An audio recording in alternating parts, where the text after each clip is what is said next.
on évoque souvent la transition démographique. L'avantage de la démographie, c'est que c'est relativement sûr, en tout cas du côté du vieillissement. Du côté des naissances, on s'est beaucoup trompé.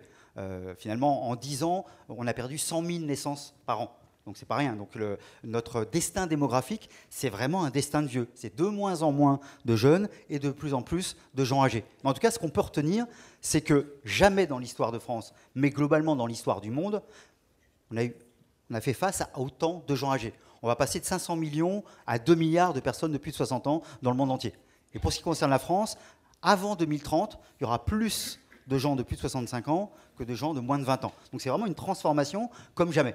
C'est un des changements les plus importants qui puissent être. Tous les gens de 80 ans ne sont pas malades, grabataires et tout ce qu'on voudra. Je suis très content d'être avec vous parce que, qu'on le veuille ou non, vous serez un des acteurs majeurs de ce sujet parce que tout simplement, vous l'avez dit, il y a beaucoup de gens qui habitent dans le logement social, qui prennent de l'âge. Alors il y a les gens âgés eux-mêmes, il y a les aidants et puis il y a aussi les professionnels du secteur.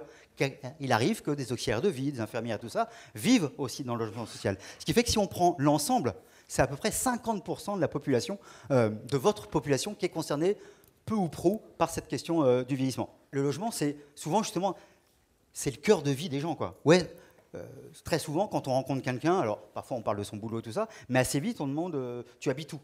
Et vous remarquerez qu'on dit rarement tu habites dans quel territoire? Vous savez, ce mot un peu. Non, tu habites où, tout simplement. Et le où, ça peut être le quartier. Bernard Lavillier chantait « On vient d'une ville et pas d'un pays ». Donc de quelle ville tu es, et puis souvent de quel, pas dire patrimoine, mais en tout cas de quel logement, ou ainsi de suite. Donc on voit bien que la question du logement, elle est complètement au cœur de la vie des gens. Elle est encore plus au cœur de la vie des gens qui vieillissent, parce que tout simplement, à un moment donné, est-ce que mon logement va bien? Est-ce que mon logement est adapté? Est-ce que je risque pas de tomber?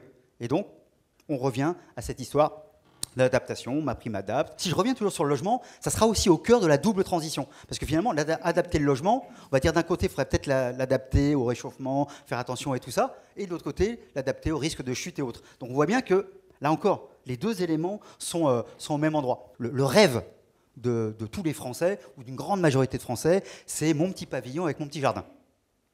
Globalement, 80% de la population est un peu sur ce truc-là, quel que soit l'âge. D'ailleurs, vous verrez, je fais un peu de publicité, dans le numéro de décembre de Notre Temps, un sondage qui a été fait là-dessus, comment vous rêvez votre retraite. Et entre autres, on pose la question, où habiter, ainsi de suite. Et donc, encore une fois, la maison, le petit jardin et tout ça, est un rêve hyper majoritaire. Mais, quand on demande aux gens de plus de 75 ans, ça baisse beaucoup. Parce que les gens de plus de 75 ans, ils ont compris qu'à un moment donné, faire le jardin avec le déambulateur, c'est pas si simple que ça. Monter avec le fauteuil roulant pour attraper les pommes, c'est pas si simple que ça. Alors j'exagère, tous les gens de plus de 80 ans n'ont pas un déambulateur et n'ont pas un fauteuil roulant. Mais en tout cas, beaucoup se disent, il faudrait peut-être que je sois dans des situations un peu plus faciles, ainsi de suite. Et donc, le logement classique, on pourrait dire, l'immeuble, prend beaucoup d'importance. Donc là encore, ce logement, c'est pas seulement celui-là, mais ça peut être aussi un autre logement évolutif plus tard. Et puis je reste encore un tout petit peu sur le logement social. Une autre des grandes nouvelles que je n'ai pas données, c'est que non seulement il va y avoir plus de vieux, mais plus de vieux pauvres, moins de revenus. Donc aussi plus de difficultés économiques, donc plus de besoins aussi d'être accompagnés. Les nouvelles générations qui vont arriver ne vont pas tout à fait être les mêmes que les générations qui sont en train de partir. Les enfants du baby-boom sont des générations droits. Elles vont demander des droits. Alors que les générations actuelles, les plus âgées, c'est plutôt des générations du devoir. Non, mais je ne veux pas déranger, non, mais je ne veux pas vous embêter, tout ça. Demain, on va beaucoup plus vous embêter. Les gens vont beaucoup plus vous embêter. Donc là encore, comment on va pouvoir s'adapter à tout cela? Donc vous voyez, c'est plus de vieux, plus pauvres et avec plus de demandes. Vous aviez parlé de besoins, et vous avez raison. Mais non seulement les gens âgés ont des besoins, mais ils ont même un autre truc. Ils ont des désirs. Ils veulent des choses. Et donc, c'est comment aussi on est capable d'y répondre, de s'adapter, et ainsi de suite. Et donc, encore une fois, le logement social va se retrouver au cœur de tout ça. Ce qui est intéressant avec Action Logement, c'est que finalement, vous êtes présent sur toute la chaîne. Présent dans un habitat classique, on pourrait dire. Présent quand les gens commencent à avoir des difficultés. Et là, c'est la question non seulement d'adapter le logement, mais aussi tous les services autour. Et puis, dans certains cas, il n'y a pas de choix. Il faut être accueilli dans des espaces adaptés.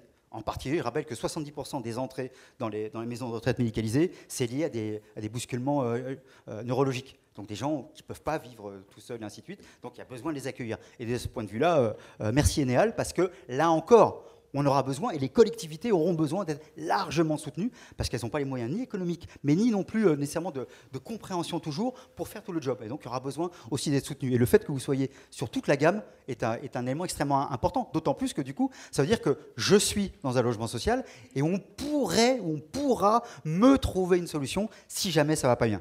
Et donc ça, c'est absolument central. Vous avez beaucoup parlé d'isolement. Et qu'un des enjeux majeurs, ça sera celui-là. Derrière l'isolement, c'est la question de l'intergénération.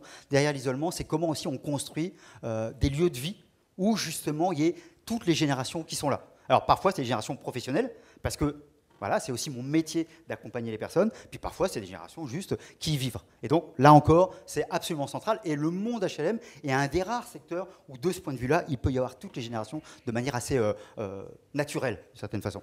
Et puis je voudrais dire aussi que on pourrait lancer des slogans comme ça, et j'y réfléchissais sur mon petit vélo, et je me disais, on pourrait dire le logement, c'est mieux que le médicament. On pourrait dire qu'il y a un truc comme ça. On pourrait dire que le logement adapté, c'est bon pour la santé. On pourrait trouver aussi un truc comme ça. Et puis je me disais, le logement social, c'est peut-être bon pour le moral.